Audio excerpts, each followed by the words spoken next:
Hi everybody, Geeks vs. Geeks, we got one more surprise for you. We found out that the guys from We Were Here Together Forever into Eternity have a new game. We saw that announced. We're here tomorrow. We tried it out at the booth, so a really great experience, a different experience.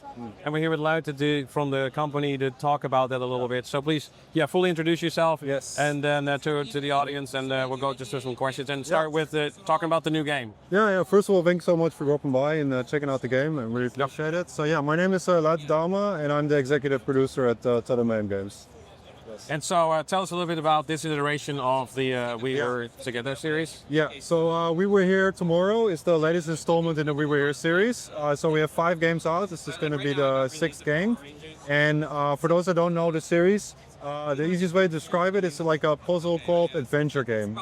So it's a little bit like doing an escape room with 2 people, but the rooms you're escaping are sort of these large dungeons. And what's sort of special about the way the game works is that a lot of times we'll be separated. We'll be in different rooms, so you won't be able to see what I'm seeing. And you're talking to each other with walkie-talkies, and it's all about sort of effectively verbally explaining what you see visually in order to solve the puzzles together. Yeah, we are personally familiar with the series. We've played through all of them so far. Playing this demo, first of all, the big change, it's futuristic. Yes. So that's a different change. So I think the storyline will be different as well. Different protagonists and things like that. Is that correct? Yeah, correct. So with regards to the art style, we kind of wanted to shift away because we were doing a lot of like castles and snowy landscapes. We kind of wanted to change things up a little bit. So we wanted to go with this retro-futuristic art style, where we're all a big fan of in the studio. So that's just something we wanted to try out. And then with regards to gameplay mechanics, each player now has a unique ability that they can use. Okay. To sort of influence the environment around them. And this is also connected to new gameplay mechanics. So their older games, the way they were built up is very much like puzzle followed by a hallway followed by another puzzle. In this game, they're like larger areas, kind of like dungeons, and they have more of like a theme, like a specific art style theme to them.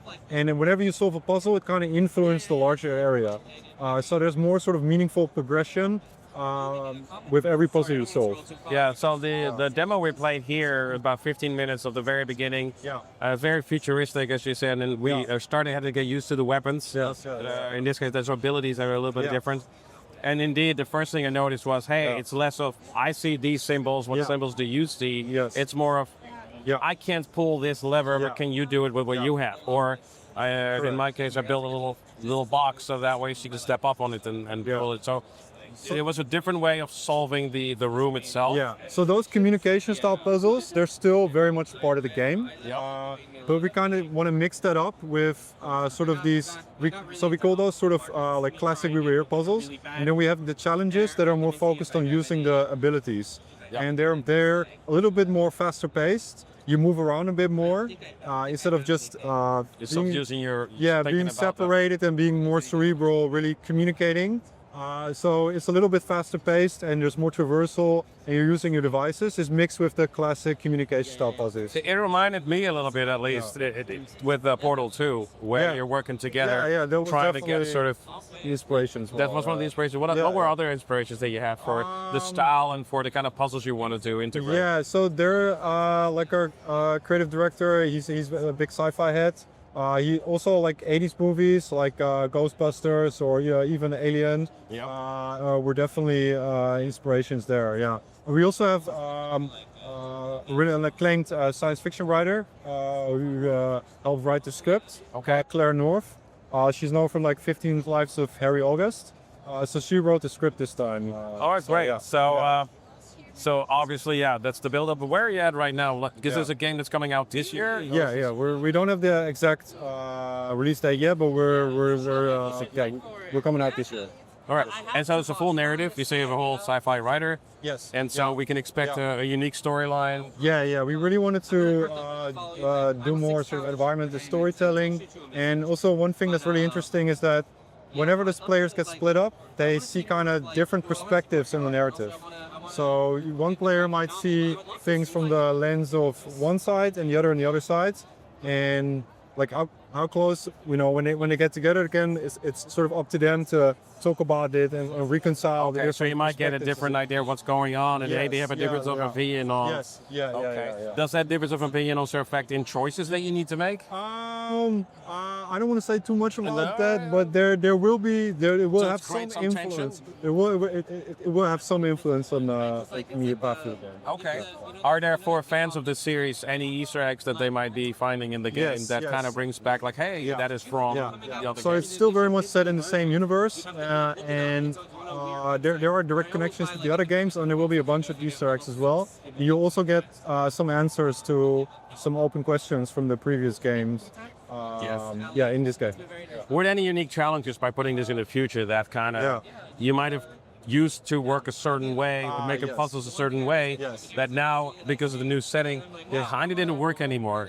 Anything you could talk about that maybe was a challenge where you said, or maybe opened up things that you can do now? Yeah, I think the big challenge, more than just the setting, was like developing the abilities, because the abilities, we weren't really sure what they were going to be. So we made like a bunch of prototypes with all sort of different crazy things that they could be.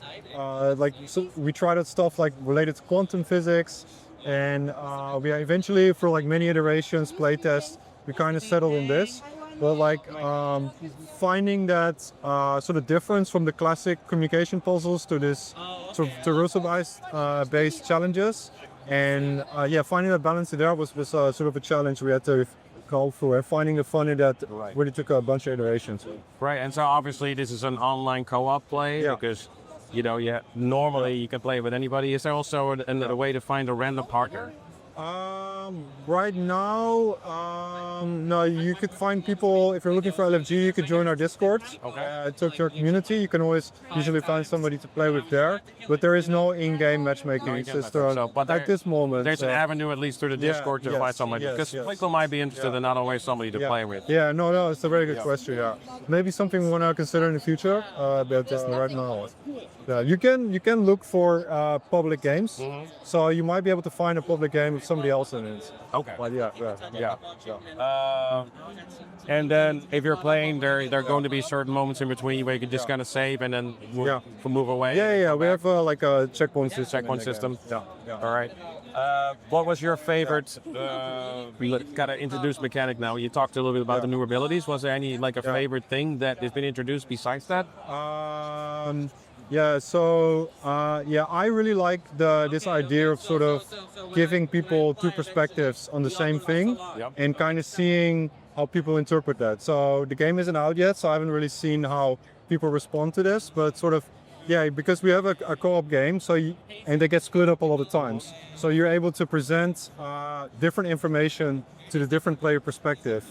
And for me, it's very exciting to see how players will respond to that, like how they communicate about or discuss it, and what impact it will have on how they view the world that you're a discussion board on your Discord as well, maybe, or for we have the conspiracy theories. Yeah, for sure. How long will the game expected to be for the first time playthrough on average? It will definitely be a longer game. Okay. It's not going to be like the expedition game where it's a very short gameplay. It's more in line with the other longer titles. The later titles. Yeah, I can't put a exact length to it just at this point. But your game is the longer. Yeah, it's definitely a longer full We Were Here experience. And I know that's obviously this is not even out yet, but are you guys thinking to continue in this new universe for a little bit longer after this? That is something I can't say anything about. No worries. Yeah, at this point. No problem at all. No, it's great. It looks like the reception is absolutely fantastic. The line is literally around the corner, so people seem to really enjoying it. Where can people right now, what can they do? Can they wish list? Can they go to your website? What can they do right now to find out more about the game? Yes, you can wishlist the game on Steam, on PlayStation, on Xbox. You can follow our website. We're on most social media platforms, and we'll be doing regular updates in the run-up to launch. Right. So there'll be some cool stuff coming up to give you more information on the game. Since you mentioned multiple things, will it be cross-play? Yeah, it will be cross-play between Steam, PlayStation, and Xbox. And will it be Steam Deck compatible? Because some people want to know as well. I don't know. I can't say if it will be Steam Deck right from launch, but our older games are Steam Deck compatible, so that's definitely something to strive to. Well, fantastic. Well, thank you so much for taking a moment to sit with us and talk to us about the game and letting us try it. Looking forward to come out later this year. It was a pleasant surprise, so appreciate you. And thank you for the interview. Have a fun PAX and safe travels back home. Appreciate it. Thank you. Thank you for coming by.